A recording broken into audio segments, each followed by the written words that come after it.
Дональд Трамп Ирантай хийх энхийн хэлцээрийн гол нөхцлүүдийг тохиролцсон гэв. Кевин Walsh холбооны нөөцийн банкны ерөнхийлөгчийн тангараа өргөлөө.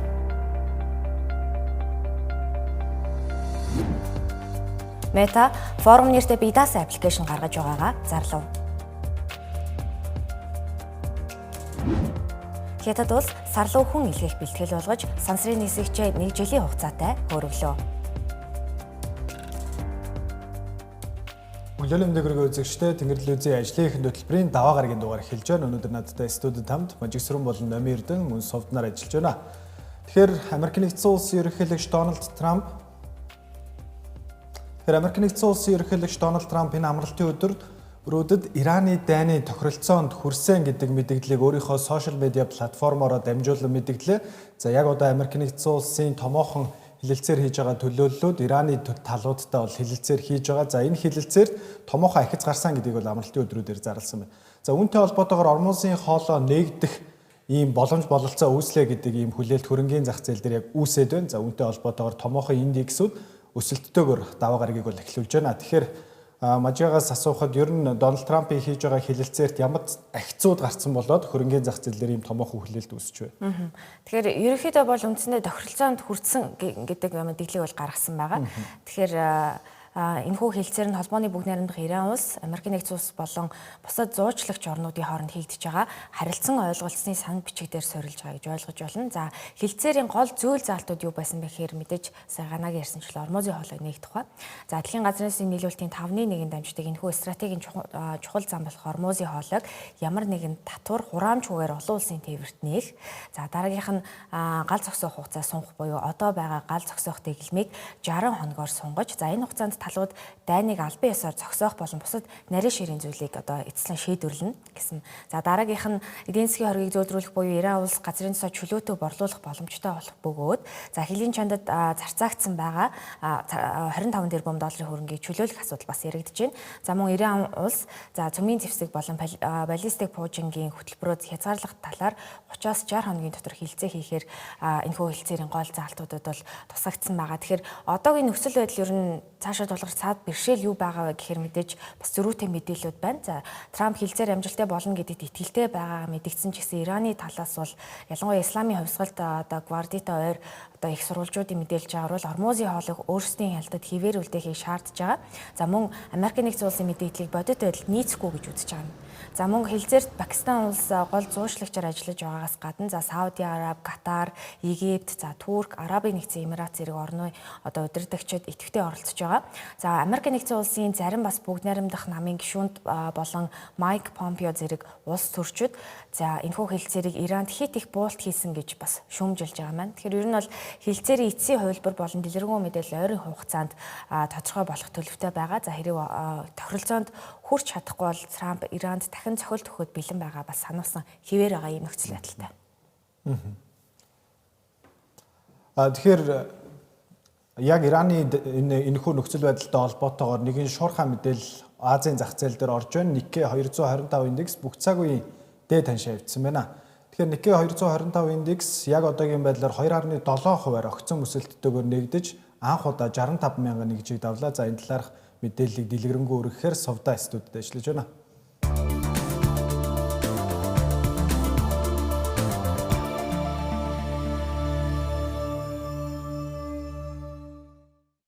Өглөөний мэндийг хүргэе. За Nikkei 225 буюу Японы голлох индекс нь за өнөөдрийн арилжаагаар түүхэн дээд хэмжээнд бол хүрээд байна. За 65,000 буюу 2.7% бол өссөн үзүүлэлттэй харагдаж байна. За үүнийг шалтгааныг нь тодруулаад үзэх юм бол за түрүүний хэлсэн Америк нэгдсэн улсаас Ираны мөргөлдөөнөр хилэлцээр хийгдэж за Ормозын хоолой иргэн нэгдэх хүлээлтэн за хөрөнгөний зах зээлийн хөрөнгө оруулагч нарт ерөөдөө эерэг хүлээлтийг үүсгэснээсээ үүдэж за Японы зах зээлд бол маш том эерэг төлөвцийг бол үзүүлээд байна. За Япон улс нь эрчим хүчнийхээ за тэр дундаа газрын тосны хэрэгцээнийхээ дийлэнх хэсгийг ойрхон орондоос ерөөхдөө хамааралтайгаар ормозын хоолоогоор дамжуулан авдаг тул энэхүү мэдээлэл хөрөнгө оруулагчдын ерөөхдөө итгэлийг сэргээгээд байна гэж үзэж байна. За тэгэхээр өнөөдрийн арилжаанууд дээр бол гол хэдэн онцлогуд бол ажиглагдаж болж байна. За эхнийх нь гэх юм бол эрчим хүчний зардал бол буурсан байна. За тэгэхээр газрын тосны үн дэлхийн зах зээл дээр 5%-аар бол буурсан. За нэг баррел нь 99 ам доллароос доошсон үйлдвэрлэл за тээвэрлэлийн зардал өндөртэй Японы томоохон экспортлогч компаниудын хувьцаа өсөх гол хөшүүрэг бол болоод байна. За хоёр дахь нь гэх юм бол технологи болон автомашины салбарын манлайлал бол байна. За үүнээс түүхэн эдийн үнийн уналт болон за иений ханшийн тогтвортой байдал нь Toyota, Sony зэрэг Японы одоо аж үйлдвэрийн аваргуудын хувьцааны үнийн дагуулan бас өсгөж байгаа ийм үзүүлэлт бол ажиглагдаж байна. За хамгийн сүүлд нь гэх юм бол шинжээчдийн үзэж байгаагаар хэрвээ энэ Америкийн нэгдсэн улс болон Ираны хэлэлцээр амжилттай үзэгдэх юм бол за тээвэрлэл чөлөөтэй болсон тохиолдолд за Nikkei индекс энэхүү өсөлтийн трендээ урт хугацаанд хадгалах боломжтой хэмээн дүгнээд байгаа юм байна. Тэгэхээр мэдээлэл хүргэсэнд баярлалаа. Сувда тэгэхээр Азийн зах зээл нэлээдгүй хүчтэй нэгдэж байна. За тэгэхээр бид нар яг энэ Ираны нөхцөл байдалтай холбоотойгоор газрын тосны аншийг бас нэлээдгүй дэлгэрэнгүй ярих хэрэгтэй болов тий. Тэгэхээр газрын тосны анш яг Ираны дан эхэлснээс хойш 50 орчим хувиар бүх цаг үеийн дээд аншаа уучлаарай $120 даваад байсан. Тэгэхээр яг энэ мэдээллийн дараа ч ер нь газрын тосны аншин дээр ямар хөдөлгөөнүүд ажиглагдаж байна? За энэ өөрөө ер нь бол яг энэ газрын тосны хувьд одоо хамгийн гол хүлээгдэж ирсэн одоо мэдээлэл гэж ойлгож болно. Тэгэхээр яг энэ Нямгарах тусан үйл явдлаас холбоотойгоор ер нь бол одоо US oil гэж хэлдэг. За бид нар VTI гэж хэлдэг л дээ. Тэгэхээр тэр газрын тосны үнэлгээ $88 хүртэл ерөнхийдөө маш хурдцтай унсан байна. За тэр нь бол илүү одоо фьючерс зах зээл гэж ойлгож болно. Өнөөдрийн нэгц аншнаас өөр.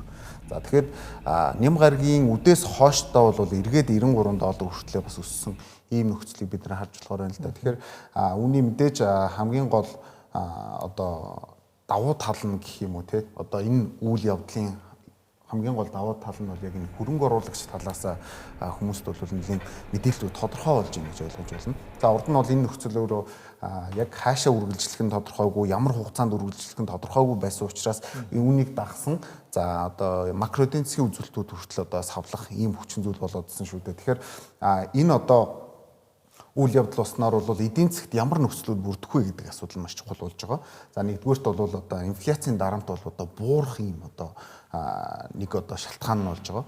За үүнийгээ дагаад бол төв банкуудын одоо бодлогын хүүгээ тогтвортой хадгалах эсвэл бол одоо бүр нөгөө rate cut гэж хэлдэг одоо бодлогын хүүгээ буулгах тэр нөхцөлийг бас бүрдүүлнэ. За ингээд ялангуяа газрын тос импортлогч одоо эдийн засгт улс орнуудын хувьд бол за өрхийн хэрэглээ болон компаниудын ашигт ажиллагаа бол одоо сайжрах юм одоо сайн мэдээлэл болж ийн гэсэн үг тийм. Тэгэхээр товарын зах зээлийн бас голлох одоо бүтээгдэхүүнүүдийн нэг болох алтан дээр нэлээдгүй сонирхолтой бас хөдөлгөөн яг энэ Ираны дайны өдрүүдэд ажиглагдлаа шүү дээ тий. Алт бол яг эхний өдрүүддээ уламжлалт бусад нөхцөл байдлуудтай адилхан өсөлтийг үзүүлж ирсэн бол за сүүлийн өдрүүдэд нэлээдгүй хүчтэй уналтуудыг үзүүлж бүх цаг үеийн дээд аншаасаа нэг 28 орчим буюу доор унаад байна. Ер нь нэг $4,500 дээр л алтны үн бол яг арилжаалагдчих байна тий. Тэгэхээр ер нь Ираны дайн ормозын хоолоо нээгдвэл энэ алтны ханшинд ер нь яаж нөлөөлөх вэ? За яг хөө энэ яг шинжээчдийн зүгээс харахад бол ялцчгүй алтны үнэлгээ бол унаад байгаа нь юутай холбоотой юм гэхээр энэ долларын одоо өөрийнх нь үзүүлэлттэй холбоотой. Алт болон за газрын тос ч гэдэг юм одоо бусад комодитинууд дандаа шууд ингэж одоо доллартай уягдсан, доллартай солигдож идэг учраас доллар хэрвээ энэ одоо өөрийнхөө индексийг бол сайжруулад байх юм бол бусад бүтээгдэхүүнүүдэд иргэд одоо сөрөг нөлөөлөл үзүүлээд байгааг бол бид нар харж болохоор байгаа. За тэгээд энэ үйл явдлаас бас нэг тодорхой хэмжээний эдийн засгчид зарим нэг одоо нөхцөлийг бас хүлээн зөвшөөрөхгүй байна л да. За тэр нь юу юм гэхээр энэ цаашдаа бол одоо газрын тосны үнэлгээ буурна гэсэн үг ерөөсөө биш ээ гэж бол тайлбарлаж байгаа. За энэ бол маш сонирхолтой онцгой. Яагаад гэхээр одоогийн энэ байгаа нийлүүлэлтийн сүлжээ өөрөө нэгдүгээрт дэд бүтц бол нэлийн эвдэрсэн ийм нөхцөл байдалтай. За хоёрдугаарт бол газрын тосны олборлолт бол одоо зогссон байдалтай газрууд бол зөндөө байна гэж тайлбарлаж байна. За ингээд ормозын хоолоогоор тээвэрлэлт хийхэд одоогийн байдлаар маш их хэмжээний тэр тээврийн компаниудын хөдөлгөөн байгаа учраас энэ нь бол шууд ингээд гараа явчих боломжгүй маа. Энэ бол мэдээж тодорхой хугацаа бол шаардлагатай гэдэг одоо зүйлсүүдийг хэлж байна л да. Тэгэхээр capital economics-ийн одоо одоо эдийн засагч Хамад Хүсэний хэлж байгаагаар бол энэ бол одоо 27 оны төгсгөл хүртэл бол явах боломжтой байна гэж бол одоо үнэлж байна гэсэн үг. За энэ дээр бид нар газрын тос болон шатхуун гэж ерөнхийдөө ангилах нь зүйтэй. За газрын тос гэдэг бол илүү одоо түүхий бүтээгдэхүүн тий. За шатхуун бол илүү боловсруулагдсан бид нар шууд одоо хэрэглэхэд тохиромжтой бүтээгдэхүүн гэсэн. Тэгэхээр дэлхийн ерөнхийдөө нөөцийнхаа одоо яг тэр энэ шатхууныхаа нөөц рүү бол нэлээд орсон. Буюу одоо улс орнууд бол өөрсдөндөө байгаа тэрхүү нөөцөө ерөнхийдөө багасгасан гэдгийг бол тайлбарлаж байна. Тэгэхээр яг одоогийн энэ нөхцөл чинь өөрөө бид нар нөөц багтаа байх юм бол нөөцөө эргэлдээд бүрдүүлэх шаардлага нь үүснэ. Тэгэхээр эрэлт бол өндөр хിവэрэ байх болно буюу газрын тосны үнэлгээ яг энэ одоо бидний харж одоо төсөөлж байгаа шиг магадгүй хитрхи одоо нөгөө байстайгаар хандах нь бол буруу юм а гэдгийг бол амтсаж тайлбарлаж байгаа. Улс орнууд нөөцөө бүрдүүлэх үед маш их эрэлт үүснэ. Энэ эрэлтийг дагсан үн бол өндөр байх боломж хിവэрэ байна гэж үзэж байна.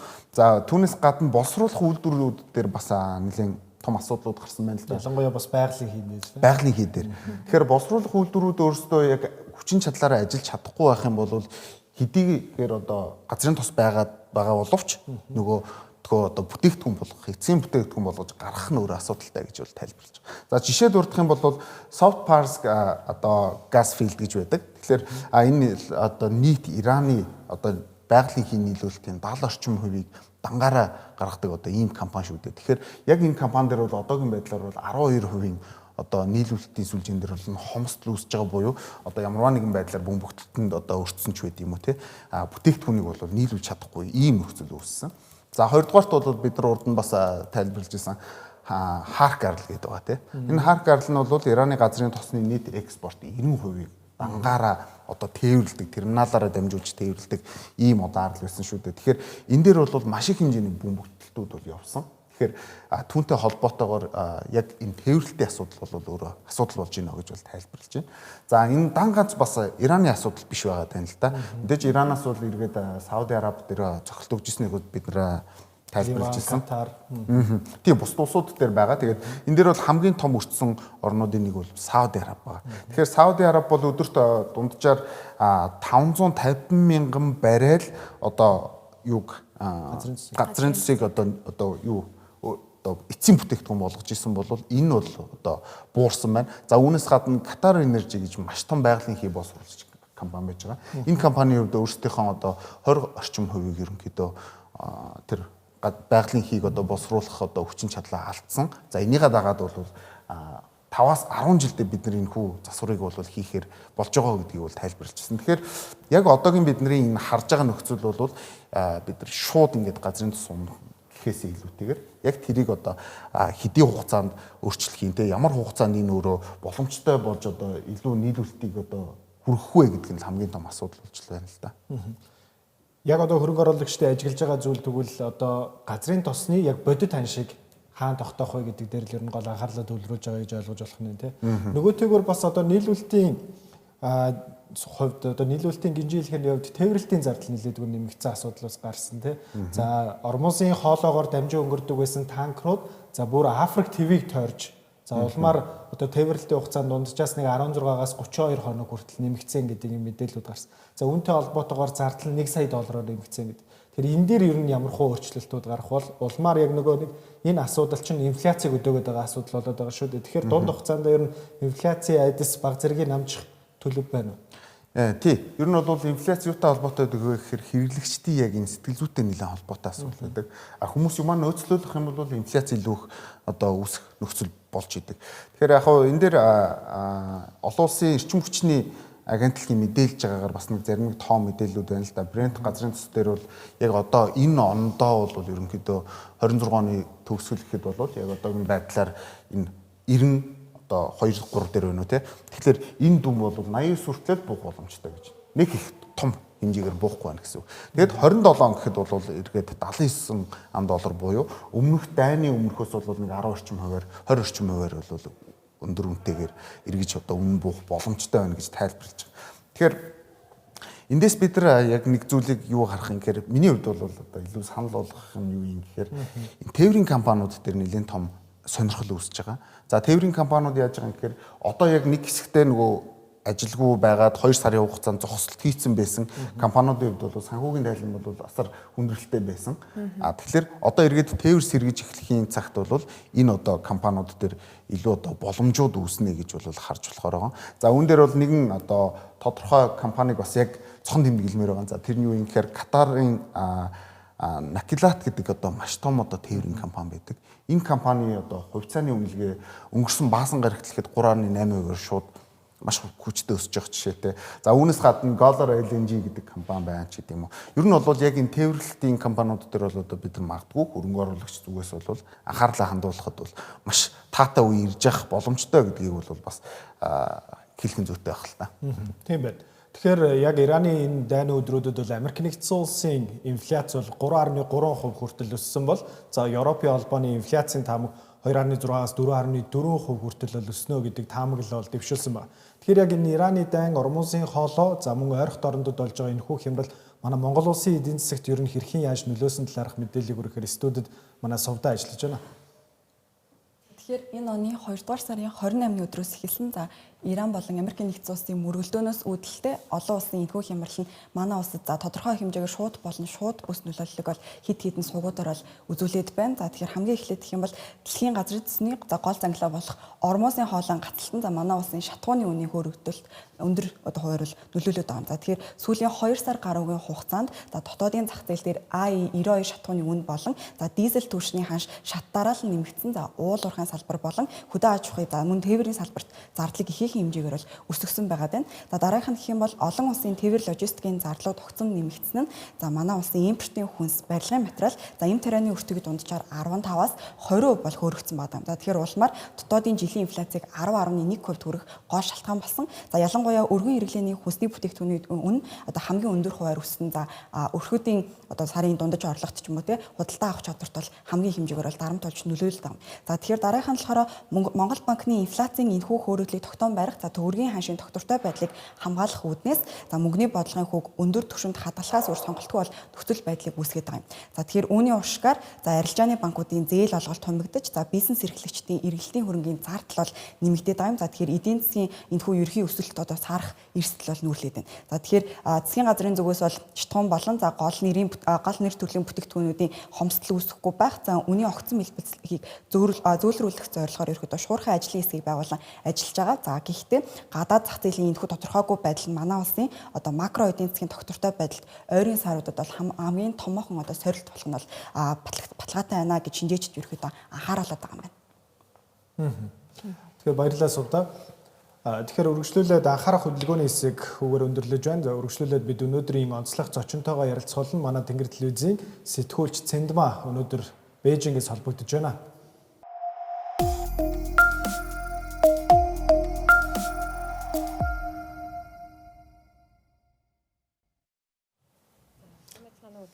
За миний хувьд хэвтдээ олон улсын хэвлэл мэдээллийн төвөөс зохион байгуулж байгаа олон улсын одоо хэвлэл мэдээллийн бодит их сурвалж олох хөтөлбөрт оролцож байна. За эхлээд энэ хөтөлбөрийн талаар мэдээлэл өгөх зүйтэй болов уу гэж бодож байна. За ерөнхийдөө бол дэлхийн хэвлэл мэдээллийн байгууллагуудыг яг нэг дороо цуглуулад за хятад улсыг олон улсын сэтгүүлчдэд ямар ч шүүлтүүргүйгээр яг газар дээрээс нь өөрийн үдээр харж одоо таньж мэдэх боломжийг олгодог энэ хятад дахь одоо хамгийн том олон улсын ийм сэтгүүл зүйн хөтөлбөр байгаа юм. За энэ хөтөлбөрт энэ жилийн тухайд 95 орны за ойролцоогоор нэг 98 сэтгүүлчдтэй хамт Тэнгэр телевизийн редакцийн төлөөлөл буюу миний бие энэ удаа оролцож байна. За энэ хөтөлбөрийн хүрээнд энэ жилийн тухайд гэвэл одоо 100-аад улсын за энэ хэмжээний сэтгүүлчид хятадын одоо аж үйлдвэржилт технологи зэрэг одоо хятадын гол хөгжлийн гол бүс нутгуудад очиж ажиллах ийм боломжийг олгож байгаа ийм хөтөлбөр байгаа. За нийтдээ энэ 100 сэтгүүлч 23 мужаар явах юм төлөвлөгөөтэй байгаа. За энэ хугацаанд бол нийтдээ 3 сарын хугацаанд ийм одоо үргэлжлэх хөтөлбөр гэж ер нь хэлж болно.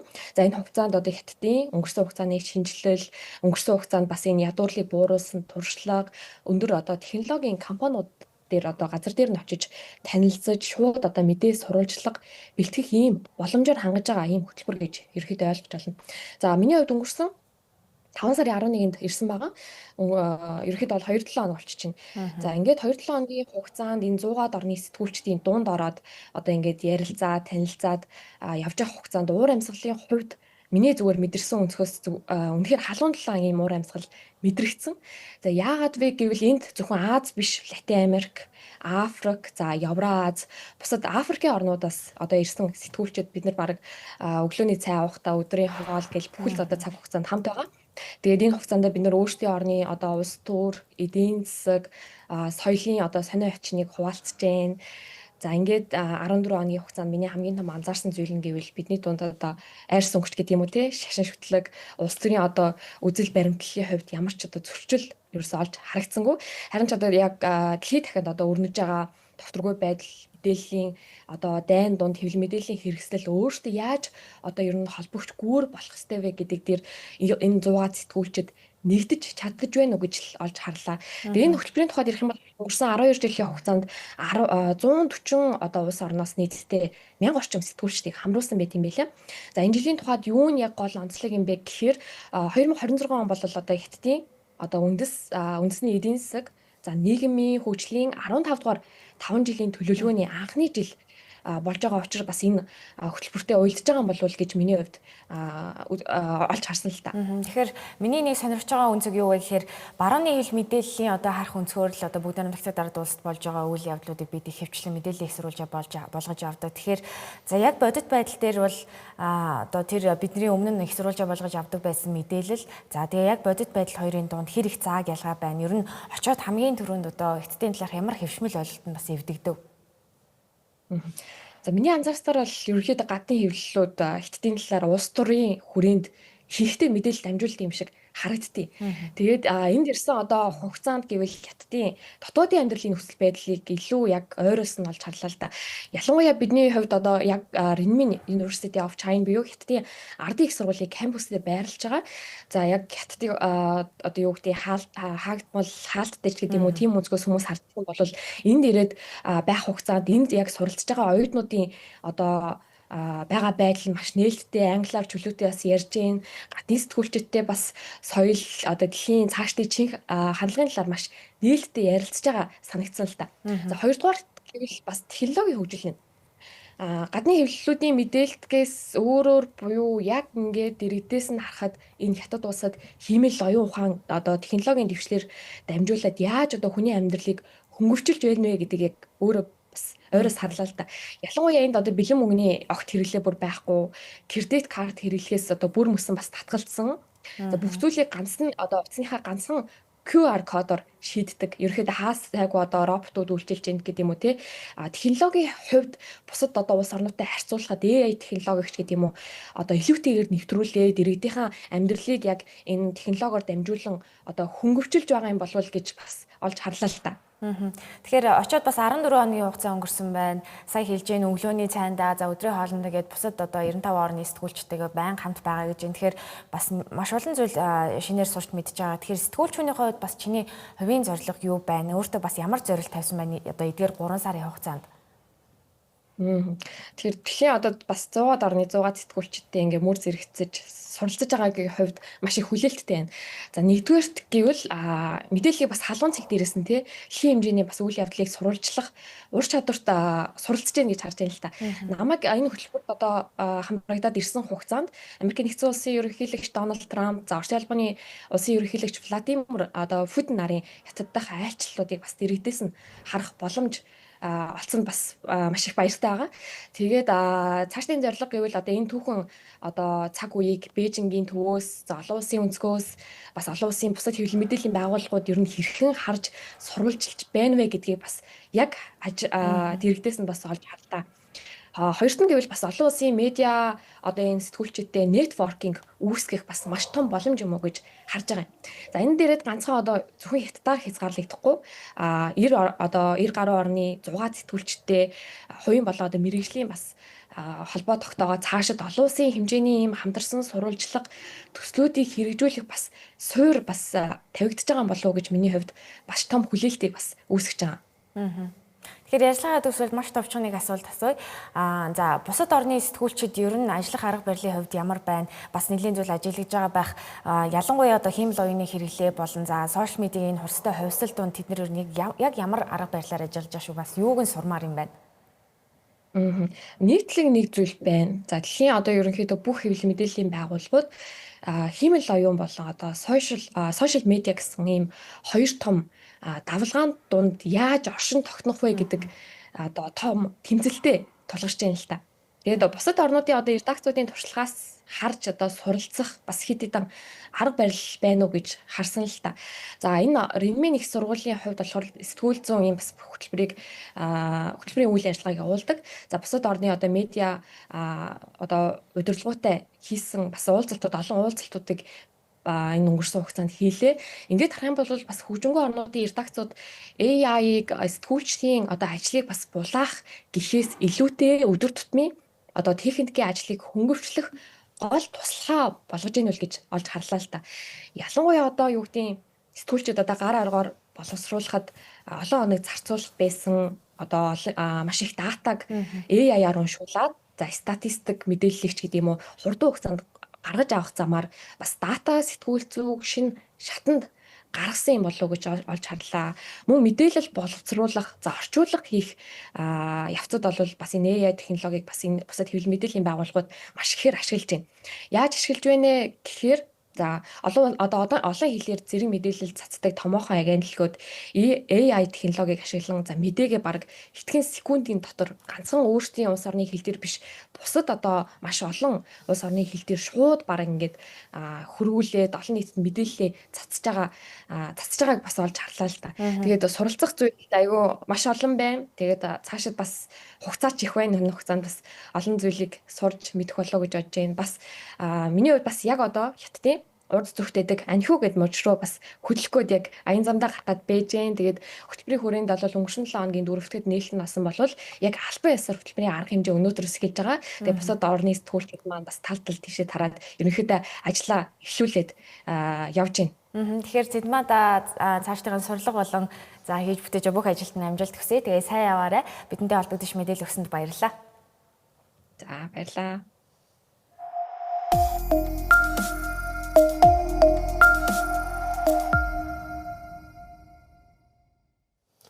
Макро эдийн засгийн хэсгээр ажлын хөтөлбөр үргэлжилж байгаа үзэгчтэй. За өнгөрсөн амралтын өдрүүдэд Америк нэгдсэн улсын холбооны нөөцийн банкны дараагийн ерөнхийлөгчөөр Кевин Ворш тангараа өргөж албан ёсоор ажилд орлоо. За Америк нэгдсэн улсын ерөнхийлөгч Дональд Трампын 1-р сард албан ёсоор нэрээ дэвшүүлээд исэн эрхэм инхүү Жером Паулыг орлож, за яг геополитикийн асуудал, инфляц нэмэгдэж байгаа. За мөн энэ эрчим хүчний асуудалтай энэ үед холбооны нөөцийн банкын ерөнхийлөгчөөр томилогдож байгаа гэдэг нэлээдгүй юм сонирхолтой цаг үе давхцаж байна. За түүний хувьд холбооны нөөцийн даргын хуваар за хэд хэдэн одоо томоохон өөрчлөлтүүдийг хийнэ гэж удаадараа мэдэгдэж байсан. За үүний хамгийн томоохон өөрчлөлтүүдийн нэг нь холбооны нөөцийн одоо энэ мөнгөний бодлогын шийдвэрт санал өгдөг эрхмүүд за олон нийтэд за мөнгөний бодлогын таамаглалыг ер нь нээлттэй мэдээлдэг байх журмыг бол үгүй болгоно гэдэг тийм мэдээллийг хийсэн байна. Тэгэхээр энэ нь бас хөрөнгийн зах зээл дээр нэлээдгүй томоохон өөрчлөлтийг авчирч магадгүй гэдгийг бол таамаглаж байна. Яагаад вэ гэхээр хөрөнгө оруулагчид бол эдийн засагчид холбооны нөөцийн банкны мөнгөний бодлогын дараагийн шийдвэр ямар гарах вэ гэдгээс шалтгаалan өөрсдийнхөө арилжааныхаа шийдвэрүүдийг гаргадаг шүү дээ. Тэгэхээр ер нь л айгүй сонирхолтой цаг үе дээр ажиллаа авч байна гэж хэлэхэд болно. Тэр 1-р сараас хойш ерөнхийдөө инфляц бол нэлээдгүй өндөр түвшин дээр ирчлээ. За энэ ойролцоогт орондын хямрал орж ирж байна те. Тэгэхээр Кевин Воршос хүлээж байгаа хүлээлт юу вэ? Америк нэгдсэн улсын эдийн засгийн төлөв байдал юу ямар байх шиг байна одоо юм бэ? За Кевин Воршийн өөрийнх нь талаар бас юм төрөнд бас мэдээлэл өргөх юм зүйтэй. За миний мэдж байгаагаар эргээд яг мэдж байгаагаар гэдэг нь түүхээс харахаар тий. Түүхээс харахаар 2008 оны яг энэ дэлхийн үлүүдлийн хямралын үед Кевин Ворш яг энэ Федэд ажиллаж исэн хүн өөрөө. Тэгэхээр тухайн үед одоо улс орн бол илүү тийм одоо доогш гэж хэлдэг буюу мөнгөний зөөлөн бодлого баримтлаад за тухайн үед бол дампууралд орж исэн тэр банкуудыг даатгалын ялангуяа даатгалын компаниудыг бол аварж исэн ийм түүхтэй байдаг. Тэгээд тэр үед Кевин Ворш одоо яг энэ Федээс ер нь маш цөөхөн хүмүүс одоо байсан эсэргүүцчихсэн одоо тэр одоо бодлогыг. За тэр нь юу гэсэн үг юм гэхээр улсаас өөрөө мөнгө гаргаад одоо бейл аут гэж бүр яг хэлдэг. Улсаас мөнгө гаргаад энэ даатгалын компаниудыг эсвэл банкнуудыг аврах одоо үйл ажиллагаа явж исэн гэсэн. Одоо нөгөө эрсдэлд орсон мөнгөн хөрөнгийг улсаас ерөнхийдөө төсвөөс мөнгөөр төлж исэн гэсэн санаа л та. Тэгэд энийг бол маш хүчтэй эсэргүүцдэг хүн байсан. хавкиш байх ёстой. Хавкиш байх тусмаа инфляцийг бол бид нар өөрсдийнхөө гарт байлгаж бодно. Яг үнэ. Тий хатуу бодлого баримтлах ёстой гэдэг байсан. За гэтэл одоо энэ эрхмийн яг өөрийнх нь одоо энэ баримтлагдаг үндсэн гол зарчмаас одоо сүүлийн үед нэлээд одоо зөрөөд байна гэж тайлбарлаж юм л да. Яг тэгэхээр яг өөрийнх нь энэ хүү одоо уулзалтууд дээр хэлж байгаа одоо яг ингэ сонгогдож байхдаа хэлж байгаа үг тий ялангуяа одоо Дональд Трампаас орж иж байгаа тэрхүү одоо шахалтуудыг бол манай нэлийн хүлийн зөвшөөрсөн байдалтай буюу ерөнхийдөө бол цаашдаа rate cut буюу мөнгөний зөөлөн бодлого руу явах бодлогын хүүг бууруулах боломжтой талаар ингээд яриад ирсэн л дээ. Тэгэхээр яг энэ бол хөрөнгө оруулагчдад бол одоо яг ийм хоёр эртээ утга гэдэг шиг яг аль талд нь байх боломжтой энэ хүн ямар бодлого одоо хэрэгжүүлэх юм гэдэг нь одоо маш тийм одоо ойлгомжгүй нөхцөл бий боллоо гэж харж байна. За ингээд 56 настай Кен Оршийн хувьд одоо яг ямар асуудлууд маань дээр ирж байгаа вэ гэдэг талаар бас ярилцъя.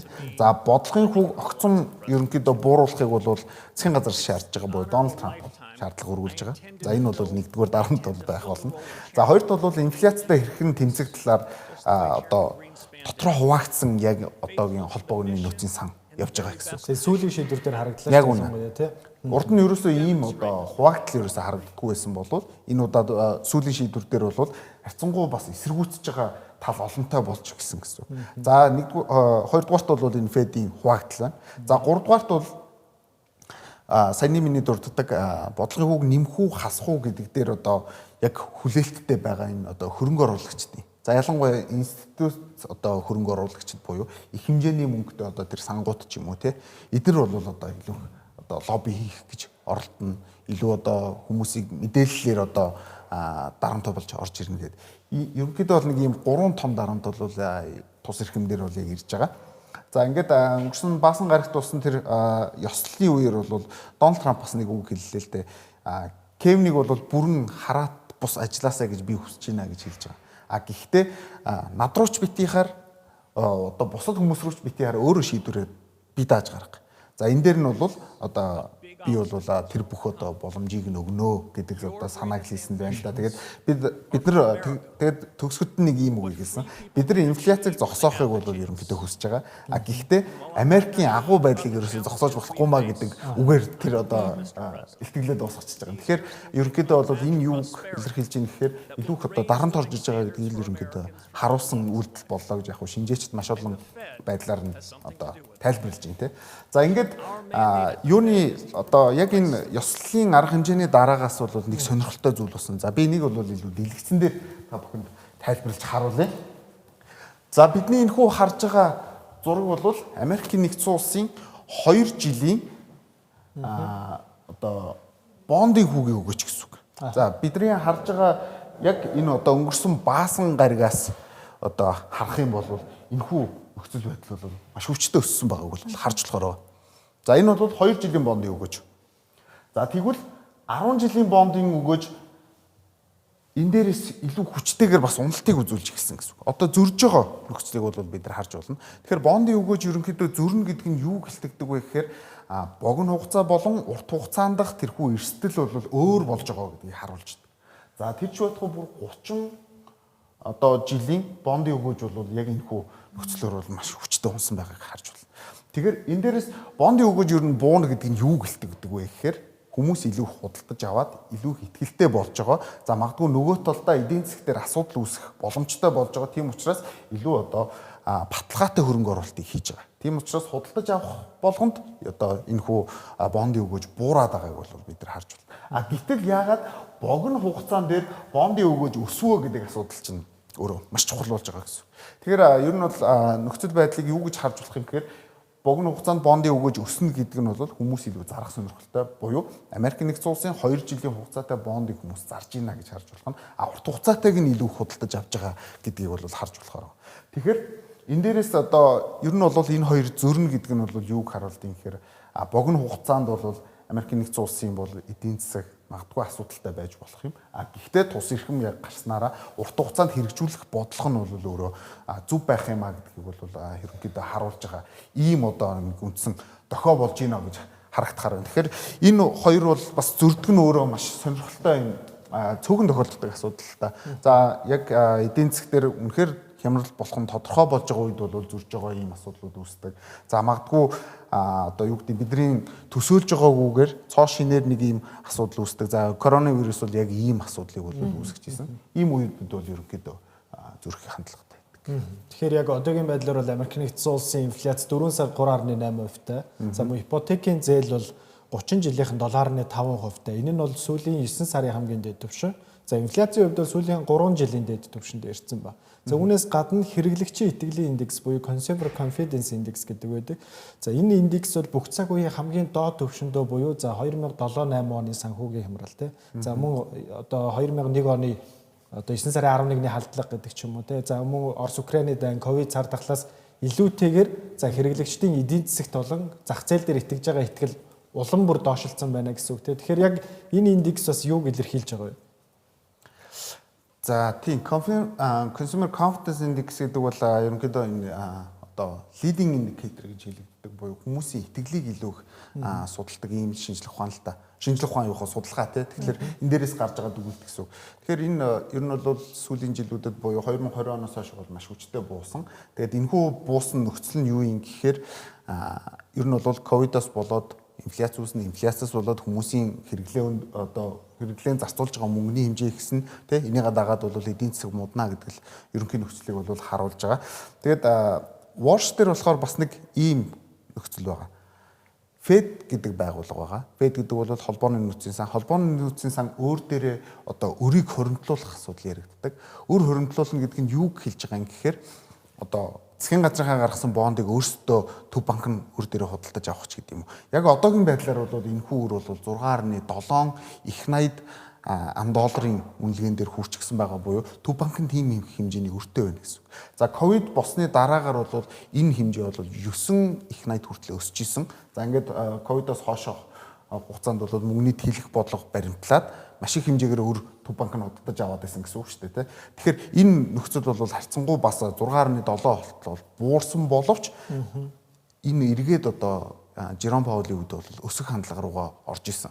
Тэгээд Кевин Warsh-ийн хувьд бол үндсэндээ бол энийг бол эсэргүүцдэг буюу урт хугацаанд ерөнхийдөө төв банкны өр бага байх ёстой гэдгийг тайлбарладаг. Хүн тийм учраас хөрөнгөний зах зээлүүд дээр бол илүү одоо энэ эрхмийн одоо бодлого нь бол илүү хатуу байх боломжтой гэдгийг энэ одоо нөхцөлөөр харуулга тайлбарлаад байгаа гэсэн үг л дээ. За үргэлжлүүлээд криптогийн талаар товчхон ярилцъя. Тэгэхээр крипто салбар дээр бас нэлээдгүй томоохон одоо зохицуулт орж ирж байгаа гэдгийг бол бид өмнөх дугаар дээр онцолж тайлбарлаж байсан. Тэгэхээр биткойны ханш яг одоогийн байдлаар нэг төлрийн арилжаа нэгдэж $77 мянган дээш сэтэлсэн байна. За өглөөний хувьд бол одоо $76 мянган дээр арилжаалагджээ. За сүүлийн 5 хоногийн арилжааны хувьд бол одоо нэг 2.5%-аар доош унсан байгаа бол он гарсаар нэг 11%-аар унсан буюу за ерөнхийдөө он гарснаас хойш нэлээдгүй уналттай байна. Гэхдээ зохицуултын хувьд одоо нэлээдгүй тектоник хөдөлгөөн авчирч болох үс томоохон зохицуулт бол крипто дээр орж ирж байгаа гэдэг зүйлийг бол шинжээчид бол хэд хэдэн хөрөнгө оруулагчид бол анхааруулж байгаа шүү дээ. Тэр актын үйл явцаас юу болж байна? Clarity Act ерөнхийдөө батлагдсан гэж ойлгож болно. За батлагдана гэдэг нь юу юм гэхээр ерөнхийдөө нэг банкны одоо яг тэр нөгөө мөнгөний бодлогыг гаргаж байгаа нөхдүүдийн бол эхний байдлаар бол батлагдсан гэсэн үг. За энэ эргээд конгресс руу очино. Тэгээд конгрессоос цаашаага Дональд Трампын гарын үсгтэй болж иж бол яг хуйлуулж гарна л да. Тэгэхээр Clarity Act дээр юу сонирхолтой байгаа юм гэхээр яг энэ крипто дээр бол бид нар яг одоо хөрөнгө гэж үзэх юм уу? Эсвэл бол одоо үн цаас гэж үзэх юм уу? Гэдэг дээр л үндсэн гол ялгааг нь гаргах одоо ийм хууль болж байгаа. Тэгэхээр цаашдаа бол яг энэ криптог борлуулдаг биржүүдээр дамжиж гарч байгаа бүтээгдэхүүнүүд бол илүү одоо найдвартай гэдэг юм руу явах гэж юм л да. Урд нь бол бид нар ингээд сайхан тойрч сууж байгаад магадгүй одоо яг энэ meme coin гэдэг юм уу те одоо янз бүрийн токенуудыг худалдаж аваад энэгээрээ бол одоо арилжаа хийж ийн гэж ярьдаг байсан бол тэр нөхцөл байдал ерөнхийдөө шахагдах буюу тэр бол угаасаа баталгаагүй зүйл шүү л гэдгийг бол ерөнхийдөө томьёолчж байна гэсэн үг. За ингээд үндсэндээ одоо хүлээн зөвшөөрөгдсөн биржүүдээр явж байгаа тэрхүү токенууд юмнууд бол илүү одоо татвараа төлөх. За татвар олсон ашгаасаа тэр татвар төлж байгаа бол энэ бол мэдээж одоо үн цаас юм а гэдэг англи руу орно ч гэдэг юм уу. Ингээд ер нь бол Clarity Act дээр бол маш сонирхолтой зүйлсүүд бол бий болж байгаа. Гэхдээ би бас өмнөх нэвтрүүлгүүдээр хэлж исэн Genius Act буюу түрүү жилийн 7 сарын 17-нд гарсан хуулийн ерөнхийдөө жоохон эсрэг залттай байгаад байгаа. Энэ хоёрын ялгааг нь гаргаж иж бол цаашдаа крипто салбар илүү их одоо өөрийнхөө онцлогийг харуулсан ийм л нөхцөл рүү явах гээд байна л да. Тэгэхээр энэ дээр бас нэг сонирхолтой зүйл сүүлийн үед харагдаад байна. За биткойн дээр илүү институт хөрөнгө оруулагч нар бол ихтгэлтэй байгаа хэвээрээ байна. За ингээд бусад одоо гэж хэлээд байгаа Ethereum болон альткойнууд гэж хэлчихэж байгаа. JP Morgan-ы шинжээчд бүр яг нэг тодтогч хэлсэн байлаа. Эдгээр дээр бол дараагийн өсөлтийг одоо хийхийн тулд бол network growth гэж хэлж байгаа. Яг энэ сүлжээний байдлыг бол илүү дараагийн шатанд гарсан сайжруулалт хэрэгтэй байна. Тэгэхгүй бол биткойн бүр тасрах гэдэг шүүл гэдэг санааг л илэрхийлээд байгаа. За урд нь бол нэг Ethereum 0.1038 биткойнтой тэнцдэг байсан бол яг өнөөдрийн байдлаар 1 Ethereum 0.1027 биткойнтой тэнцдэг болсон байж байгаа буюу энэ Ethereum биткойн хоёрын ratio холдож чинь гэсэн үг. Ethereum илүү хямдраад байгаа, биткойн нь илүү үнэ бариад байгаа нөхцөлийг харуулж байгаа байхгүй. Тийм учраас нөгөө нэг network нь илүү сайжрах хэрэгтэй гэж хэлээд байна шүү дээ. Тэгээ энэ бол түүхэнд одоо хамгийн холдсон тохиолдол нь. Тийм учраас зарим богино хугацаан дээр яг арилжаа хийдэг хүмүүс энэ мэдээлэл дээр тулгуурлаад Ethereum-ыг бол сайн ч гэж үнэлж явах ийм одоо нөхцөлүүд харагдчихлаа л да. Тэгэхээр юун дээр бол крипто зах зээл дээр бол мэдээж Clarity Act бол маш чухал байсан.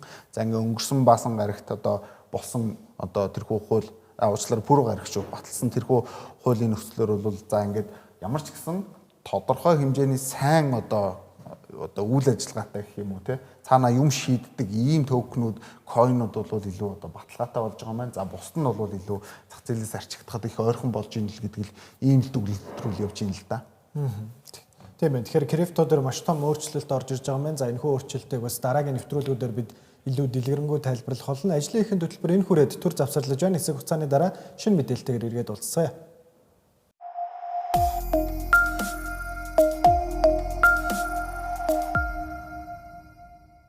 Үзэгч та бүхэнд яг одоо та бүхний мэдэх шаардлагатай ёстой мэдээллүүдийг хүрэхэд бэлэн болоод байна. За тэгэхээр хамгийн ихний мэдээлэл бол Meta компанитай холбоотой мэдээлэл байгаа. За Facebook болон Instagram-ын толгой компани Meta Forum нэртэй одоо бие даасан аппликейшн гаргаж байгааг зарласан байгаа. За энэхүү аппликейшн нь Facebook-ийн одоо групп засгийн онцлогийг салгаж за илүү тусад нь одоо ап болгож гаргаж байгаа гэсэн үг.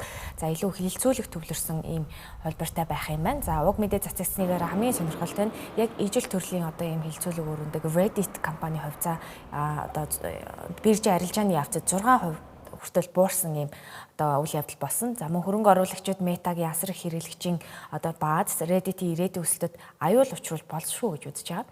За аппликейшны онцлог юу байх вэ гэхээр форум нь сонирхол нэгтэй хүмүүсийн одоо гүн гүнзгий хилцүүлэг одоо асуултад хариулахад зориулагдсан ийм аппликейшн. За тэгээ app дотроо Ask нэртэй AI туслах нь олон группийн хилцүүлгээс хариултыг нэгтгэж өгөх боломжтой юм байна. За Facebook хаягаар нэвтрэгч одоо найзуудын пост эсвэл алгоритм суурилсан санал болгох мэдээлэлээс ангид байна. За мөн Meta-гийн гүйцэтгэх захирал ойрын хугацаанд AI суурилсан 50 орчим шинэ аппликейшн туршихаар төлөвлөж байгаагийн нэг нь энэхүү Forum нэртэй аппликейшн гэдгийг бол онцлсан байгаа. За Meta-гийн зүгээс бол Forum app эхний ээлжинд Apple-ийн iOS систем дээр одоо бета буюу туршилтын хөлбөрөөр нээгээд байгаа юм байна. За тэгэхээр дараагийн онцлог мэдээлэл юу байна вэ? Сибугийн зах зээл ерөнхийдөө 200 тэрбум долларт хүрэх одоо магадлалтай боломжтой гэдгийг бол Джейсон Хуан хэлсэн байна. Тэгэхээр энэ талаар дэлгэрүүлвэл. Тийм. Тэгэхээр энэ яг нөгөө орлогын тайлан дээр ярьсан зүйлсээс нь бас илүү тодруулж ярих нь зүйтэй байх. За Джейсон Хуангийн хувьд бол яг энэ хүү орлогын тайлан дээр CPU-гийн зах зээл те одоо бид нар бол одоо CPU гэж шууд ярьцдаг. Тэгэхээр энэ зах зээл өөрөө ирээдүйд бүр илүү том болох юм байна. Одоо бидний ажилтдаг энэ GPU-гийн зах зээл бол илүү одоо сэтгэн бодох дээр нь AI-ыг илүү хөгжүүлж байгаа бол яг энэ одоо өдөр тутмын үйл ажиллагаатай холбоотой.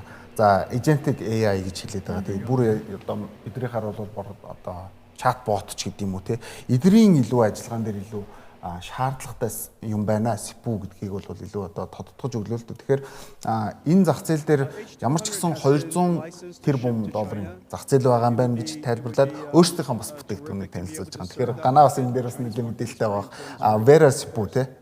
Vera дээр болохоор өөрсдөө болохоор бид нар яг өнгөрсөн жилд бол 20 орчим тэрбум бас борлуулалт хийчлээ. Тийм учраас одоо юу гэдэг энэ зах зээл дээр хамгийн том мангасууд нь болох Intel болон AMD бол энээс илүү том борлуулалт хийж байгаа юм байна. Тийм учраас бид нар бол энэ зах зээл рүү орохоос өөр аргагүй байна. Энэ бол ирээдүйд маш хурдтайгаар өсөх GPU-г араас одоо хурдан явах ийм зах зээл байна гэдгийг бас онцлж тайлбарлалаа л да. Тэгэхээр Vera-гийн талаар бас мэдээлэлүүд өгөө. Тийм. Тэгэхээр CPU буюу төв тооцоолон бодох процессор гэж монголоор орчуулдаг. Тэгэхээр бид нар бол яг персонал компьютер олон жил ашиглаж үзсэн хүмүүс бол CPU-гийн талаарх ойлголтыг бол маш сайн мэддэг баг. За, график карт гэдэг ойлголт гарч ирснээр ер нь бол CPU нилээдгүй юм 2 дугаар 3 дугаар игнэрүү бүр ингэ тавигдсан байсан тооцооллын процессор болсон байсан гэсэн. Зах зээл дээр нэг төдийлөн сөхөгдөж гарч ирдэггүй. Гэхдээ компьютерийн гол хэсэг байх ёстой юу ёстой. Гэхдээ нэг тийм үнэтэй биш. За, эрэлтэн нэмэгддэггүй. Тийм бүтээгдэхүүн болоод хувирсан байсан бол одоо энэ agentic AI юу хийж байгаа вэ гэхээр agentic AI-ийн хувьд одоо компьютерт байгаа булан бүр дээр очиж ямар нэгэн файлыг очиж нээж үзэж тэн дээр ямар нэгэн үйлдэл хийдэг буюу одоо бидний компьютер дээр өдөр тутамдаа хийж байгаа үйлдэлүүдийг agentic AI байнгын олон давтамжтайгаар хийдэг болсон. Бид нар өөрсдөө байх шаардлагагүй. Бид нар өөрсдөө байх шаардлагагүй. Тэрийг одоо өнгөрсөн 7 хоногт Google-аас танилцуулсан өөрсдийнхөө Spark гэдэг нэртэй agentic AI. Тэр болохоор одоо чинь cloud-д суурьсан 24/7 ажилладаг. Тийм энэ болгон олон үйлдэлүүдийг ачааллах одоо тэр CPU-нууд бидэрт одоо хэрэгтэй болж эхэлж байгаа гэсэн үг. Тэгэхээр нэг шинэ цоош нэрэлт гарч ирж байна. За нөгөө талаасаа би бас Jensen Huang-гийн бас хэлж байгаа зүйлийг бас нэг талаас айгаа юм хардж байна. Тэрний үгс үг вэ гэхээр эдгээр өөрсдөө Intel-д бас хөрөнгө оруулсан байгаа. За нэг 10 орчим тэрбум доллар гэж санаж байна. Тэгэхээр Intel-ийн бас хөрөнгө оруулагчдын нэг те Intel-ийн хамгийн том одоо тоглодог энэ зах зээл дээр бас өөрсдөө бас нэлээдгүй сонирхлоо илэрхийлж байгаагаас айгуу сонирхолтой санагдаж байна л да. Тэгэхээр уучлаарай. Jensen Huang яг энэ орлогын тайлан дээр бас нэг сонирхолтой зүйлийг хийсэн. За хүндрэлтэн бол нэг ийм тоо хэмжээтэйгээ бол байгаа л байгаа тий. Энээс чинь цаашаа роботууд хэдэн саяараа нэмэгдэнэ. Тэгэхээр энэ роботуудын хэрэглэх тэр хэрэглээ буюу CPU нь хэрэгтэй юм а гэдгийг бас онцолж хэлсэн. Надад айгуу сонирхолтой санагдсан л да. Яагаад тэгэхээр бид нар зөвхөн хүндрэлтэн гэдэг юмар бас юмыг одоо тодорхойлохоос илүүтэйгээр одоо ингээ робот гэдэг шинэ юмтай болж ийн гэдэг санааг хэлсэн.